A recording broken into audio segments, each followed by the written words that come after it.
To Suman ITTV. సాంకేతిక ప్రపంచంలో జరుగుతున్న సంఘటనలు, వార్తలు, విశేషాలను ఎప్పటికప్పుడు మీకు అందిస్తున్నాం కదా. అలాంటి మరో ఆసక్తికర అంశాన్ని మీకు ఇప్పుడు చెప్పబోతున్నా. ఈ వీడియోను చూసే ముందు మా ఛానల్ ను సబ్స్క్రైబ్ చేసుకోవడం మర్చిపోకండి. అలాగే టెక్ రంగంలో మీకు ఇంకా ఏ టాపిక్స్ కావాలి, ఎలాంటి వీడియోలు కోరుకుంటున్నారు కామెంట్ చేయండి. 78వ ఇండిపెండెన్స్ డే వేళ భారత అమ్ముల పొదిలో మరో అస్త్రం వచ్చి చేరింది. దాదాపు 1000 కిలోమీటర్ల దూరం ప్రయాణించే సామర్థ్యం ఉన్న కెమికేజ్ డ్రోన్స్ ను నేషనల్ ఏరోస్పేస్ లాబొరేటరీస్ నాల్ విజయవంతంగా ఆవిష్కరించింది. అప్పగించిన పనిని డూ అండ్ డై పద్ధతిలో సమర్థవంతంగా పూర్తి చేయడం ఈ డ్రోన్ల ప్రత్యేకత. అందుకే వీటిని సూసైడ్ డ్రోన్స్ లేదా ఎక్స్ప్లోడింగ్ డ్రోన్స్ అని పిలుస్తారు. ఇవి స్వదేశీ పరిజ్ఞానంతో తయారయ్యాయి.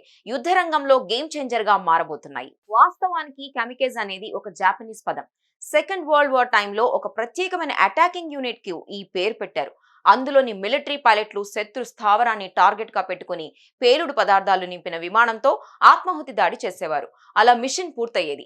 కెమికేజ్ డ్రోన్స్ కూడా అలాంటి పనే చేసి పెడతాయి. ఇవి 2.8 మీటర్ల పొడవు, 3.5 మీటర్ల వెడల్పు ఉంటాయి. 120 కిలోల బరువుతో గంటకు 180 కిలోమీటర్ల గరిష్ట వేగంతో ప్రయాణిస్తాయి. 25 కేజీల ఎక్స్ప్లోజివ్ ను మోసుకెళ్లే కెమికేజ్ డ్రోన్స్ నిర్దేశిత లక్ష్యాలను సులువుగా నాశనం చేస్తాయి. దూరంగా ఉండి కూడా వీటికి కమాండ్స్ ఇవ్వచ్చు.